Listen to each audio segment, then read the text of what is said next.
নমস্কার। আজকে আমরা করব জৈন ধর্ম। আর এই চ্যাপ্টারটা আমরা এতটাই ভালোভাবে করব যাতে যে কোনো পরীক্ষাতে আসা প্রত্যেকটা কোশ্চেন আমরা কিন্তু সঠিকভাবে উত্তর করতে পারি। তাহলে চলো সময় নষ্ট না করে আমাদের চ্যাপ্টারটা শুরু করা যাক। দেখো, জৈন ধর্মে আমাদের ছিল কিন্তু 24 জন তীর্থঙ্কর। সেই 24 জন তীর্থঙ্কর সম্পর্কে আমরা জানবো না। আমরা কজনকে জানবো? যেগুলো ইম্পর্টেন্ট আছে শুধু সেগুলো সম্পর্কে কিন্তু আমরা জানবো। ঠিক আছে, তাই চলো প্রথমে আমাদের যে প্রথম তীর্থঙ্কর জৈন ধর্মের, যাকে বলা হয় কিনা জৈন ধর্মের প্রতিষ্ঠাতা, তিনি হলেন ঋষভদেব বা আদিদেব বা আদিনাথ।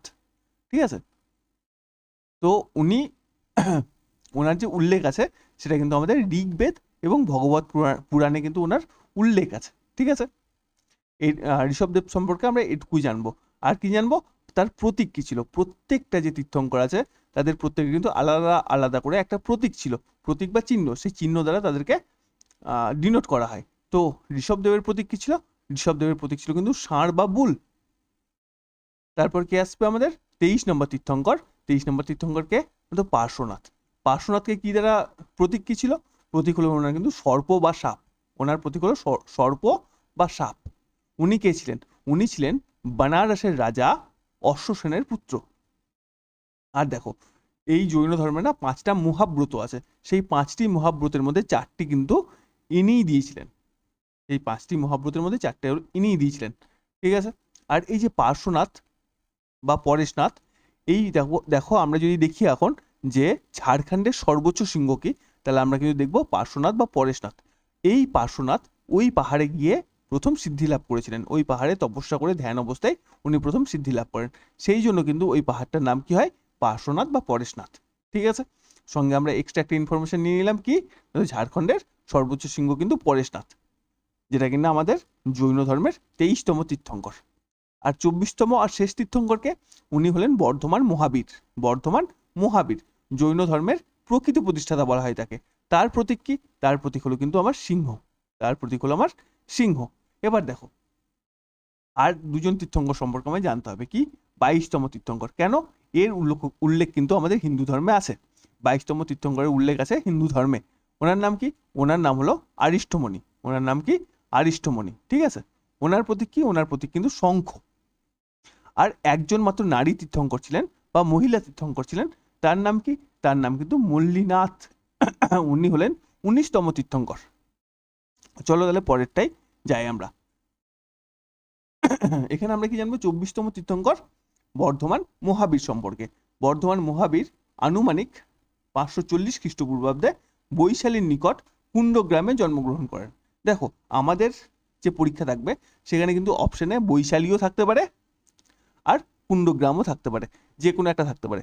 ঠিক আছে, সেই জন্য আমি পুরোটাই লিখে দিয়েছি কি উনি 540 খ্রিস্টপূর্বাব্দে বৈশালীর কুণ্ডগ্রামে জন্মগ্রহণ করেছিলেন। ওনার পিতার নাম হলো সিদ্ধার্থ। ওনার পিতার নাম কি? সিদ্ধার্থ, যেটা কিন্তু গৌতম বুদ্ধের আসল নাম সিদ্ধার্থ। ওনার পিতার নামও সেম, কি না তো সিদ্ধার্থ। আর ওনার মাতা কে ছিল? ওনার মাতা ছিল ত্রিশলা। ঠিক আছে, উনি বিবাহ করেছিলেন যশোদাকে। আর ওনার 2 কন্যা ছিল, তার মধ্যে যেটা বেশি ইম্পর্টেন্ট সেটা হলো প্রিয়দর্শনা। এই প্রিয়দর্শনা যে স্বামী, সে হলো জামালি। এই জামালি কিন্তু ছিল বর্ধমান মহাবীরের প্রথম শিষ্য। জামালি ছিল বর্ধমান মহাবীরের প্রথম শিষ্য।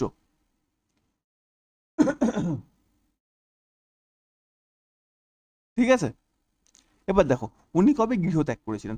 ওনার পিতামাতার মৃত্যুর পরে ওনার একজন জ্যেষ্ঠ ভাতা বড় ভাই ছিল, বড় ভাইয়ের নাম কি? নন্দীবর্ধন। তার কাছে অনুমতি নিয়ে 30 বছর বয়সে উনি কিন্তু গৃহত্যাগ করেন এবং পরিব্রজন জীবন শুরু করেন। মানে কি? তার মানে উনি চলতে থাকেন, এক জায়গা থেকে অন্য জায়গায় ঘুরতে থাকেন এবং দেখতে থাকেন। ঠিক আছে, কোন বছর বয়সে গৃহত্যাগ করলেন? 30 বছর বয়সে কিন্তু উনি গৃহত্যাগ করলেন। কার পারমিশন নিয়ে? তার বড় ভাই নন্দীবর্ধনের পারমিশন নিয়ে। ঠিক আছে, এবার দেখো উনি একা কিন্তু গৃহত্যাগ করেননি, ওনার সঙ্গে আরো একজন লোক কিন্তু গৃহত্যাগ করেছিল। তিনি কে? তিনি হলেন মাখালি গোশালা। মাখালি গোশালা। ঠিক আছে, তারা দুজন একসাথে, মহাবীর এবং মাখালি গোশালা একত্রে তপস্যা করেন। ঠিক আছে, 6 বছর পর্যন্ত। গৃহত্যাগের পর 6 বছর পর্যন্ত মহাবীর এবং মাখালি গোশালা একত্রে তপস্যা করেছিলেন। ঠিক আছে, পরে দর্শনের পার্থক্যের কারণে গোশালা মহাবীরকে ত্যাগ করে অজীবিকা সম্প্রদায় প্রতিষ্ঠা করে। যেমন মহাবীর কি করেছিল, মহাবীর কিন্তু এই ধর্মের প্রকৃত প্রতিষ্ঠাতা, জৈন ধর্মের প্রকৃত প্রতিষ্ঠাতা। তিনি অন্য একটা ধর্ম নিয়ে কাজ করছেন, আর মাকালি গোশালা কিন্তু তার সাথে একমত না হয়ে অন্য একটা ধর্ম প্রচলন করলেন, কি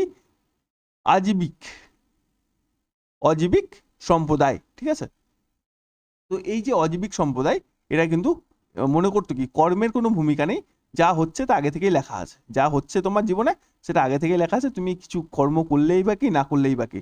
মানে ওরা ছিল কি প্রকৃতপক্ষে নিয়তিবাদী, ওরা ছিল নিয়তিবাদী, মানে যা হওয়ার হবে, তোমার কিছু হাত নেই। তো এই জন্য কিন্তু এই ধর্মটা বিলুপ্ত হয়ে গেছে। ঠিক আছে, এবার দেখো এই যে ধর্মটা অর্থাৎ আজীবিকা ধর্ম, এই আজীবিকা ধর্ম আমরা কোথায় পাচ্ছি? আজীবিকা ধর্ম কিন্তু আমরা পাচ্ছি কোথায় না তো বরাবর গুহাতে। এটা কোথায়? এটা বিহারে অবস্থিত। বরাবর গুহা কোথায় অবস্থিত না তো বিহারে অবস্থিত। ঠিক আছে, সম্রাট অশোক ও তার নাতি দশরথ এই ধর্মকে কিন্তু প্যাট্রোনাইজ করেছিলেন, এই ধর্মকে কি করেছিল? প্যাট্রোনাইজ করেছিল, ও বসবাস করার জন্য এই বিহারের এই বারবার পাহাড়কে দান করেছিল এই ধর্মের মানুষকে। ঠিক আছে, পতনের কারণ তো আমি এখানেই বললাম, এরা প্রচণ্ডভাবে নিয়তিবাদী ছিল, সেটাই কিন্তু ওদের প্রধান পতনের কারণ। ঠিক আছে, এবার দেখো কৈবল্য কি জিনিস? কৈবল্য হলো এনলাইটমেন্ট বা পরম জ্ঞানের তৃপ্তি বা সিদ্ধি লাভ যাকে বলা হয়, সেটাই হলো কৈবল্য। জৈন ধর্মে তাকে কৈবল্য বলা হয়। তো কি উনি গৃহ ত্যাগ করার 12 বছর পরে, অর্থাৎ 30 বছর বয়সে বর্ধমান মহাবীর গৃহ ত্যাগ করেছিলেন, তার 12 বছর পরে 42 বছর বয়সে কিন্তু ওনার প্রকৃত জ্ঞান লাভ ঘটে, অর্থাৎ উনি সিদ্ধি লাভ করেন। কখন না তো 42 বছর বয়সে। এবার কথা হলো উনি কোথায় করেছিলেন এটা করেছিলেন কিন্তু উনি ঋজুপালিকা নদীর ধারে শাল গাছের নিচে। কোথায়? ঝিম্বিক গ্রামে। কোথায় না তো ঝিম্বিক গ্রামে এটা কিন্তু উনি করেছিলেন, উনি কৈবল্য লাভ করেছিলেন। কোথায়? ঋজুপালিকা নদীর ধারে শাল গাছের তলে ঝিম্বিক গ্রামে। ঠিক আছে, এরপর ওনাকে অনেকগুলো নামে ডাকা হয়, যেমন জিন, আরিহান্ত, নিগ্রন্থ, এইসব নামে কিন্তু ওনাকে পরে ডাকা হয়। কেবলিন, এইসব নাম কিন্তু ওনার এই সিদ্ধি লাভের পরে উনি এইসব নামে পরিচিত হতে থাকেন। এবার দেখো প্রথম উপদেশ, ওনার যে প্রথম উপদেশ সেটা কিন্তু রাজগৃহের বিপুলাচল যে পাহাড় আছে রাজগৃহের কাছে, রাজগৃহ যে রাজগীর, ওখানে কি পাহাড় আছে? বিপুলাচল পাহাড় আছে। সেই পাহাড়ের কিন্তু উনি ওনার প্রথম উপদেশ দিয়েছিলেন। কোন ভাষায় দিয়েছিলেন? প্রাকৃত ভাষায় দিয়েছিলেন। প্রাকৃত ভাষা বা অর্ধ মগধী ভাষায় কিন্তু উনি প্রথম উপদেশ দিয়েছিলেন। এটা কিন্তু পাভাপুরীতেও এই উপদেশ উনি দেন। কোথায় দেন? পাভাপুরীতেও কিন্তু উনি এই উপদেশ দেন। ঠিক আছে, দেখো ওনার 11 জন কি ছিল? গণধর ছিল। গণধর কি? ওনার 11 জন শিষ্যকে গণধর বলা হতো। মহাবীরের শুধু 11 জন তীর্থ ওনার ছিল না, যেগুলো প্রধান 11টা শিষ্য, মহাবীরের প্রধান 11 জন শিষ্যকে কি বলা হতো? গণধর বলা হতো। আর এদের প্রধান কে ছিল? এদের প্রধান ছিল গৌতম স্বামী, যিনি মহাবীরের মৃত্যুর পরও জীবিত ছিলেন। ঠিক আছে, ওনার 11 জন যে শিষ্য ছিল তাদের কি বলা হতো? গণধর বলা হতো। এটা কিন্তু ভেরি ভেরি ভেরি ইম্পর্টেন্ট। ঠিক আছে, চলো পরের স্লাইডে যাবো আমরা। 72 বছর বয়সে ওনার পরিনির্বাণ হয়। পরিনির্বাণ মানে কি? উনি কিন্তু দেহ ত্যাগ করেন কত বছর বয়সে? 72 বছর বয়সে। কত খ্রিস্টপূর্বাব্দে? না তো 468 খ্রিস্টপূর্বাব্দে উনি দেহ ত্যাগ করেছিলেন 72 বছর বয়সে। এটাকে আমরা কি বলছি? পরিনির্বাণ। এটাকে আমরা কি বলছি? পরিনির্বাণ বা নির্বাণা। কোথায় করেছিলেন? তো পাভাপুরীতে করেছিলেন। পাটনার কাছে পাভাপুরী বলে একটা জায়গা আছে, সেখানে কিন্তু উনি দেহ ত্যাগ করেছিলেন। কোথায় না তো মল্লরাজ আছে না, সেই মল্লরাজের প্রাসাদে, মল্লরাজ হস্তিপালের প্রাসাদে উনি দেহ ত্যাগ করেন। ঠিক আছে, ওনাদের ভাষা তো আমরা আগেই বলেছি, ওনার টাইটেলও আমি বলে দিয়েছি, ওনার উপাধি কি কি ছিল সেটাও আমরা বলেছি, জেনেছি আগে। চলো তাহলে পরেরটাতে আমরা যাই। দেখো জৈন ধর্মে ত্রিরত্ন আছে, মানে কি? 3টে জিনিসকে পালন করার কথা বলা আছে, 3টে জিনিসের কথা বলা আছে মোক্ষ লাভের মুক্তি হিসেবে। মোক্ষ লাভ মানে কি? এই যে জন্মান্তরের যে চক্র, সেই চক্র থেকে তোমাকে বের হওয়ার জন্য 3টে উপায় উনি বলেছেন। কি? KFC, K for knowledge, F for faith, আর C ফর কন্ডাক্ট। আমরা যদি ইংলিশে মনে রাখি তাহলে কি মনে রাখবো? KFC, K ফর নলেজ মানে সৎ জ্ঞান, আর F ফর ফেথ মানে সৎ বিশ্বাস, আর C ফর কন্ডাক্ট মানে সৎ আচরণ। তো উনি কি বলেছেন, তোমার মোক্ষ লাভের জন্য তিনটে বিষয় খুব গুরুত্বপূর্ণ। একটা কি, তোমার সৎ জ্ঞান থাকা খুব প্রয়োজন, সৎ জ্ঞান থাকা খুব প্রয়োজন। আর এটা কি, সৎ বিশ্বাস থাকা খুব প্রয়োজন। আর এটা কি, সৎ আচরণ হওয়াটা খুব প্রয়োজন। এই তিনটে জিনিস কিন্তু উনি বলেছেন। আর কি বলেছিলেন, 5টা মহাব্রত, সেটা কিন্তু আমরা আগে আলোচনা করেছি। কি 4টে মহাব্রত কে দিয়েছিল সেটা কিন্তু তোমরা আমাকে কমেন্ট করে জানাবে, আমরা এই ভিডিওতেই সেটা বলেছি। তো 4টে মহাব্রত কে দিয়েছে সেটা বলবে। তো টোটাল 5টা মহাব্রত আছে, ঠিক আছে। পার্শ্বনাথের 4টে মহাব্রত আর একটা হলো মহাবীরের মহাব্রত, টোটাল 5টা। কি কি, একটা হলো অহিংসা, মানে তুমি কখনো হিংসা করতে পারবে না, সর্বদা তোমাকে সত্য কথা বলতে হবে। 1 নম্বর অহিংসা, 2 নম্বর হলো সত্য, অর্থাৎ সর্বদা তোমাকে সত্য কথা বলতে হবে। আর এটা কি, আস্থেয়, আস্থেয় মানে কি, চুরি না করা। আস্থেয় মানে চুরি না করা, কারোর কোনো জিনিস যদি পড়েও থাকে না, তুমি চুরি করবে না, সেটাকে বলছে আস্থেয়। তো এই 3টে উপদেশ। আর একটা কি, অপরিগ্রহ। অপরিগ্রহ মানে তুমি অন্য কারোর দেওয়া দান গ্রহণ করবে না, অন্য কারোর দেওয়া দান তুমি গ্রহণ করবে না, সেটা হলো অপরিগ্রহ। তো এই যে 4টে কিন্তু দিয়েছিল আমার পার্শ্বনাথ, ঠিক আছে। আর 5 নাম্বার কি, 5 নাম্বার হলো ব্রহ্মচর্য। এই ব্রহ্মচর্য এটাকে কে অ্যাড করেছিলেন, তো বর্ধমান মহাবীর অ্যাড করেছিলেন। তাহলে আমাদের যে পঞ্চব্রত সেটা কমপ্লিট হলো। কি কি আছে, তাহলে একটা অহিংসা, একটা হলো সত্য, একটা হলো আস্থেয়। এটা কিন্তু very very very very important. এই 3 নাম্বারটা ভেরি ভেরি ইম্পর্টেন্ট। এটা অনেকবার অনেক পরীক্ষায় এসছে। কি আস্থেয় মানে কি, আস্থেয় মানে হলো চুরি না করা, ঠিক আছে। আর এটা কি, অপরিগ্রহ। অপরিগ্রহ মানে তুমি কারোর দেওয়া দান গ্রহণ করবে না।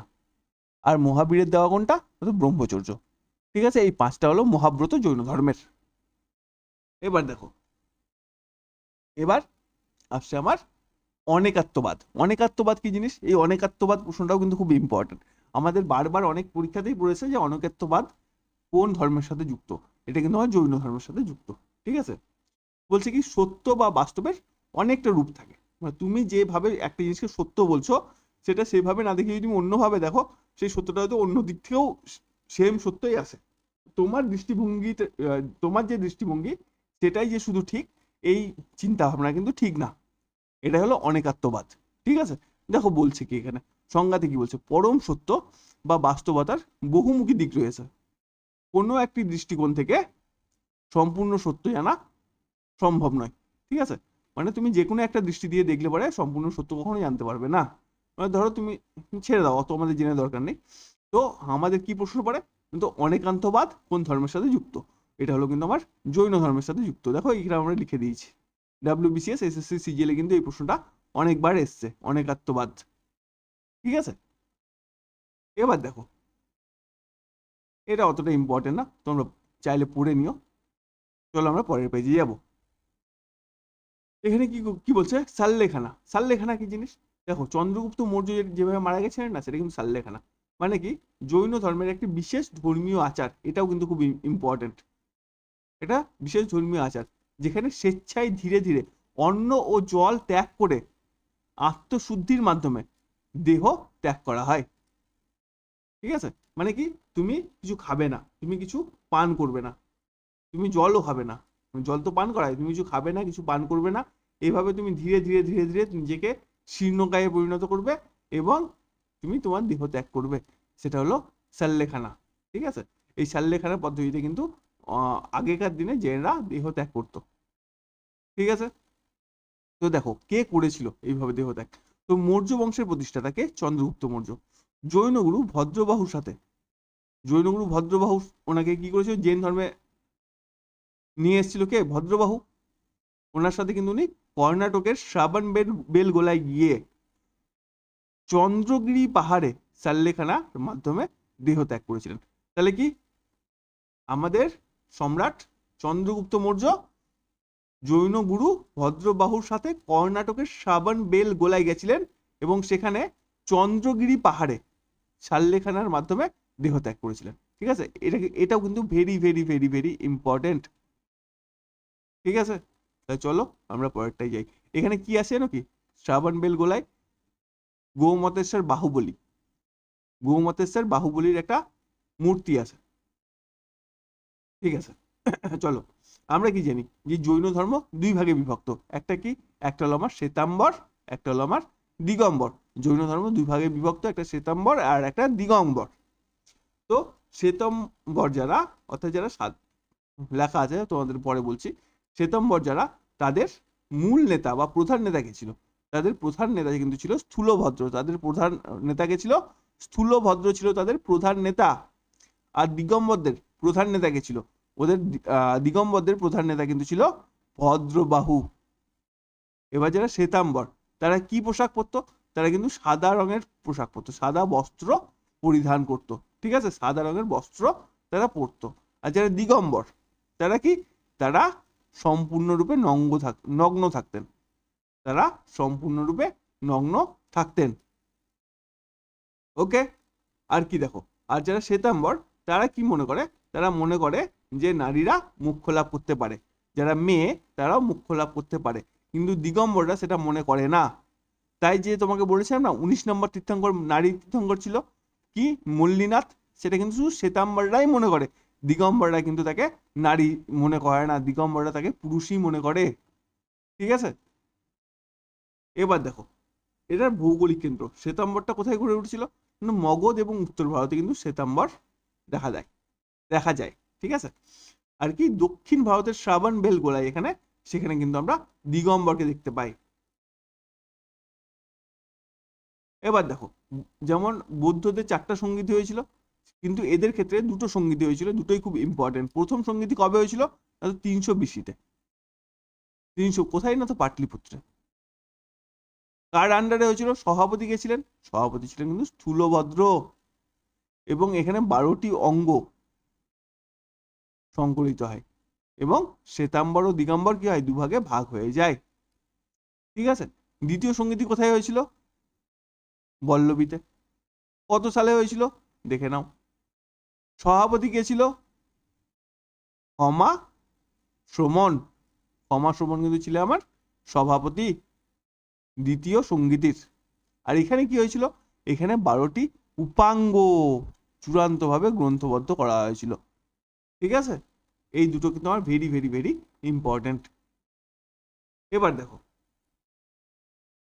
জেন সাহিত্য যেগুলো আছে তার মধ্যে একটা ইম্পর্টেন্ট কি হলো? ভগবতী সূত্র। আমরা বলি না ষোড়শ মহাজন পদ। ষোড়শ মহাজন পদ মানে কি? 16টি মহাজন পদ। এই 16টি মহাজন পদের কথা আমি কোথা থেকে জানতে পারছি? এই গ্রন্থ ভগবতী সূত্র যেটা আছে, এখান থেকে কিন্তু আমি জানতে পারছি কি? ষোড়শ মহাজন পদের কথা কিন্তু আমরা জানতে পারছি। ঠিক আছে, আর ভদ্রবাহুর একটা বই আছে, ভদ্রবাহুর বইটার নাম কি? কল্পসূত্র। কল্পসূত্র কে লিখেছিল? না তো ভদ্রবাহু লিখেছিল। আর 14টি পর্ব, প্রাচীনতম জৈন সাহিত্য। এবার দেখো, বিখ্যাত জৈন স্থাপত্য কি কি আছে? যেমন জৈন মন্দির কি আছে? দিলওয়ারা মন্দির। এটা কোথায় অবস্থিত? এটা মাউন্ট আবুতে অবস্থিত। মাউন্ট আবু কোথায়? না তো রাজস্থানে। খুব সুন্দর দেখতে, তোমরা পারলে ইন্টারনেটে দেখবে। দিলওয়ারা মন্দির খুব সুন্দর দেখতে। এটা কোথায় অবস্থিত? না তো রাজস্থানের মাউন্ট আবুতে অবস্থিত। আর এটা কি আছে? হাতি গুম্ফা। হাতি গুম্ফা, হাতি গুম্ফা গুহা। এটা কে বানিয়ে দিয়েছিল জানো কি? রাজা খরবেল নির্মিত। উড়িষ্যার রাজা খরবেল এটাকে বানিয়ে দিয়েছিল কি? হাতি গুম্ফা গুহা। তো আজকে আমরা প্রশ্নোত্তর পর্ব করব না, আমরা এটুকুই থাক। যেটুকু করলাম আমরা সেটুকু কিন্তু এনাফ আমাদের পরীক্ষার জন্য। আমরা প্রশ্ন উত্তর পর্ব করব পরে। আগে আমরা এই পুরো অ্যানসিয়েন্ট হিস্ট্রি বা পুরনো যে হিস্ট্রিটা আছে সেটাকে পুরোটা কমপ্লিট করে নিই।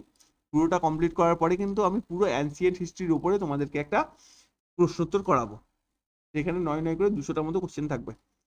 যদি তোমাদের এই ভিডিওটা ভালো লেগে থাকে তাহলে অবশ্যই আমার চ্যানেলটিকে সাবস্ক্রাইব করবে, এই ভিডিওতে একটা লাইক করবে, আর কমেন্ট করে জানাবে পরবর্তীকালে তোমরা কি ধরনের ভিডিও চাইছো। চলো আজকে এটুকুই থাক, পরে দেখা হবে অন্য কোনো ভিডিওতে।